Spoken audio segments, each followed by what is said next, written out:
ಹರೇ ಕೃಷ್ಣ. ನಮಸ್ಕಾರ ಸ್ನೇಹಿತರೆ. ಇಂದಿನ ಶ್ಲೋಕದಲ್ಲಿ ಶ್ರೀಕೃಷ್ಣ ಹೇಳ್ತಾನೆ, ಪ್ರಕೃತಿಯ ಗುಣಗಳಿಂದ ಮೋಹಿತರಾದವರು ಗುಣ ಮತ್ತು ಕರ್ಮಗಳಲ್ಲಿ ಆಸಕ್ತರಾಗಿರ್ತಾರೆ. ಪೂರ್ತಿ ತಿಳಿದಿರುವ ಜ್ಞಾನಿಯಾದವನು ಅಜ್ಞಾನಿಗಳನ್ನು ವಿಚಲಿತಗೊಳಿಸಬಾರದು ಅಂತಾನೆ ಶ್ರೀಕೃಷ್ಣ. ಈಗಿನ ಶ್ಲೋಕ ಭಗವದ್ಗೀತೆಯ 3ನೇ ಅಧ್ಯಾಯ ಕರ್ಮಯೋಗದ 30ನೇ ಶ್ಲೋಕ. ಮೈ ಸರ್ವಾಣಿ ಕರ್ಮಾಣಿ ಸನ್ಯಾಸ್ಯಾಧ್ಯಾತ್ಮಚೇತಸ ನಿರಾಶೀರ್ನಿರ್ಮಮೋ ಭೂತ್ವ ಯುದ್ಧಸ್ವ ವಿಗತ ಜ್ವರ.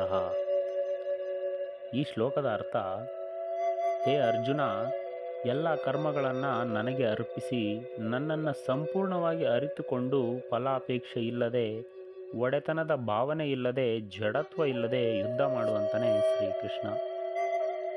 ಈ ಶ್ಲೋಕದ ಭಾವಾರ್ಥ, ಈ ಶ್ಲೋಕ ಭಗವದ್ಗೀತೆಯ ಉದ್ದೇಶವನ್ನು ಸ್ಪಷ್ಟವಾಗಿ ಸೂಚಿಸುತ್ತೆ. ಹೇಗೆ ಸೈನ್ಯದಲ್ಲಿನ ಶಿಸ್ತಿನಂತೆ ಕರ್ತವ್ಯಗಳನ್ನು ನಿರ್ವಹಿಸಲು ಮನುಷ್ಯನು ಸಂಪೂರ್ಣವಾಗಿ ಪರಮಾತ್ಮನ ಪ್ರಜ್ಞೆಯನ್ನು ಪಡೆದಿರಬೇಕು ಅಂತ ಹೇಳ್ತಾನೆ ಶ್ರೀಕೃಷ್ಣ.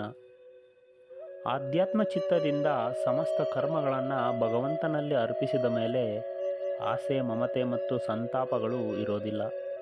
ಈ ಭಾವವನ್ನು ಸ್ಪಷ್ಟಪಡಿಸೋದಕ್ಕಾಗಿ ಇಲ್ಲಿ ಶ್ರೀಕೃಷ್ಣ ಅರ್ಜುನನಿಗೆ ಆಸೆ, ಮಮತೆ ಮತ್ತು ಸಂತಾಪರಹಿತವಾದ ಯುದ್ಧ ಮಾಡಲು ಹೇಳ್ತಾನೆ ಶ್ರೀಕೃಷ್ಣ. ಅಂದರೆ ನೀನು ಸಮಸ್ತ ಕರ್ಮಗಳ ಭಾರವನ್ನು ನನ್ನ ಮೇಲೆ ಹಾಕಿ ಎಲ್ಲ ಪ್ರಕಾರದಿಂದ ಆಸೆ, ಮಮತೆ, ರಾಗದ್ವೇಷ ಮತ್ತು ಸುಖ ಶೋಕಾದಿಗಳ ರಹಿತನಾಗಿ ನನ್ನ ಆದೇಶದಂತೆ ಯುದ್ಧ ಮಾಡುವಂತಾನೆ ಶ್ರೀಕೃಷ್ಣ.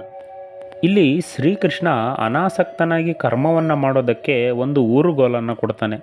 ಅದೇ ಭಗವಂತನನ್ನು ನಮ್ಮ ಮುಂದೆ ಇಟ್ಕೊಂಡು ಅವನಿಗೆ ಅರ್ಪಣೆ ಮಾಡುವ ದೃಷ್ಟಿಯಿಂದ ಕರ್ಮ ಮಾಡೋದು. ನಮ್ಮ ಪಾಲಿಗೆ ಬರುವ ಕರ್ಮಗಳನ್ನೆಲ್ಲ, ಅಂದರೆ ಎಂಥ ಕರ್ಮ ಬೇಕಾದರೂ ಆಗಬಹುದು, ಅದನ್ನೆಲ್ಲ ವಿರಾಟ ರೂಪಿಯಾದ ಭಗವಂತನಿಗೆ ಅರ್ಪಣೆ ಮಾಡಬೇಕು. ಯಾವಾಗ ನಾವು ಅರ್ಪಿತ ಭಾವದಿಂದ ಕರ್ಮ ಮಾಡುವೆವೋ ಆಗ ಮಾಡುವುದೆಲ್ಲವೂ ಪವಿತ್ರವಾಗಿರುತ್ತೆ, ಮಾಡುವುದೆಲ್ಲವೂ ಪೂಜೆಯಾಗಿರುತ್ತೆ. ಹಾಗೆ ಮಾಡುವಾಗ ಫಲಾಪೇಕ್ಷೆ ಇಲ್ಲದೆ ಕರ್ಮವಾಗುತ್ತೆ. ಜನರ ನಿಂದೆ, ಟೀಕೆ, ಹೊಗಳಿಕೆಗಳಿಗೆ ಗಮನ ಕೊಡೋದಿಲ್ಲ. ಯಾಕೆ ಅಂದರೆ ಭಗವಂತನೊಬ್ಬನೇ ಧ್ರುವತಾರೆಯಂತೆ ಸದಾ ಅವನ ಮುಂದೆ ಇರ್ತಾನೆ. ಕೆಲಸದ ಹಿಂದೆ ಅವನಿಗೆ ಮಮತೆ ಇರೋದಿಲ್ಲ. ಇದು ನನ್ನ ಕೆಲಸ ಅಂತ ಭಾವಿಸೋದಿಲ್ಲ. ಇದು ಅವನ ಕೆಲಸ, ನಾನೊಬ್ಬ ನಿಮಿತ್ತ ಮಾತ್ರ. ಈ ಕರ್ಮವನ್ನು ಮಾಡೋದಕ್ಕೆ ಆ ದೇವರು ನನ್ನನ್ನು ಆರಿಸಿಕೊಂಡಿದ್ದಾನೆ ಅಂತ ಭಾವಿಸ್ತಾನೆ. ಇಲ್ಲಿ ಸನ್ಯಸ್ಯ ಎನ್ನೋ ಪದ ಈ ಶ್ಲೋಕದಲ್ಲಿ ಬಳಕೆಯಾಗಿದೆ. ಅಂದರೆ ನಾನು ಮಾಡೋದೆಲ್ಲವೂ ನಾನೇ ಮಾಡಿದ್ದಲ್ಲ. ಏನು ಕ್ರಿಯೆ ನನ್ನಿಂದಾಯಿತೋ ಅದು ನನ್ನ ಕೈಯಿಂದ ಭಗವಂತ ಮಾಡಿಸಿದ್ದು. ಏನು ನನ್ನ ಮೂಲಕ ನಡೆಯುತ್ತೋ ಅದು ಭಗವಂತನ ಪೂಜೆ ಎನ್ನುವ ಸಮರ್ಪಣಾ ಭಾವ ಸನ್ಯಾಸ ಆಗುತ್ತೆ. ಹೇಗೆ ಅಂದರೆ ನಾಹಂ ಕರ್ತ ಹರಿಕರ್ತ ಹರಿಕರ್ತಾ ಹಿ ಕೇವಲಂ.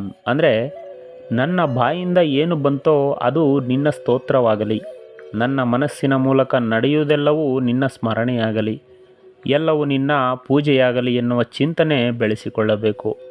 ಅದಕ್ಕೆ ಶ್ರೀಕೃಷ್ಣ ಹೇಳ್ತಾನೆ, ನೀನು ಮಾಡುವ ಸರ್ವ ಕರ್ಮವನ್ನು ನನಗರ್ಪಿಸಿ ಕರ್ಮ ಮಾಡು. ಭಗವಂತನಲ್ಲಿ ಮನವನ್ನಿಟ್ಟು ಹಂಬಲ ಮಮಕಾರ ತೊರೆದು ನಿಶ್ಚಿಂತೆಯಿಂದ ಹೋರಾಡುವಂತಾನೆ ಶ್ರೀಕೃಷ್ಣ. ನಮ್ಮ ಬದುಕೇ ಒಂದು ಹೋರಾಟ. ಈ ಹೋರಾಟದಲ್ಲಿ ನಾವು ಮಾಡುವ ಕಾರ್ಯವನ್ನು ನಾವು ಪ್ರಾಮಾಣಿಕವಾಗಿ ಮಾಡಬೇಕು. ಏನು ಆಗಬೇಕೋ ಅದು ಆಗಿಯೇ ತೀರುತ್ತೆ. ಅದನ್ನು ತಡೆಯಲು ನಮ್ಮಿಂದ ಸಾಧ್ಯವಿಲ್ಲ. ಭಗವಂತ ನನಗೆ ವಹಿಸಿದ ಕೆಲಸವನ್ನು ಆತನೇ ನನ್ನ ಕೈಯಿಂದ ಮಾಡಿಸಿದ. ಇದು ಅವನಿಗೆ ಅರ್ಪಿತವಾಗಲಿ, ಅವನ ಪೂಜೆಯಾಗಲಿ. ಏನು ಫಲ ಬರುತ್ತೋ ಅದು ಭಗವಂತನ ಪ್ರಸಾದ. ಈ ಸಂಕಲ್ಪವನ್ನಿಟ್ಟು ಕಾರ್ಯನಿರ್ವಹಿಸಿದಾಗ ಏನೇ ಆದರೂ ಅದರ ಹೊಣೆಯನ್ನು ಭಗವಂತನೇ ಹೊರ್ತಾನೆ. ಇದಕ್ಕಿನ್ನ ದೊಡ್ಡ ಪೂಜೆ ಯಾವುದೂ ಇಲ್ಲ. ಇದು ಗೀತೆಯ ಮೂಲಕ ಶ್ರೀಕೃಷ್ಣ ನಮಗೆ ಕೊಟ್ಟ ಜೀವನ ಸಂದೇಶ. ಇದು ಈ ಶ್ಲೋಕದ ಭಾವಾರ್ಥ. ನಮಸ್ಕಾರ. ಶ್ರೀಕೃಷ್ಣ ಅರ್ಪಣಮಸ್ತು.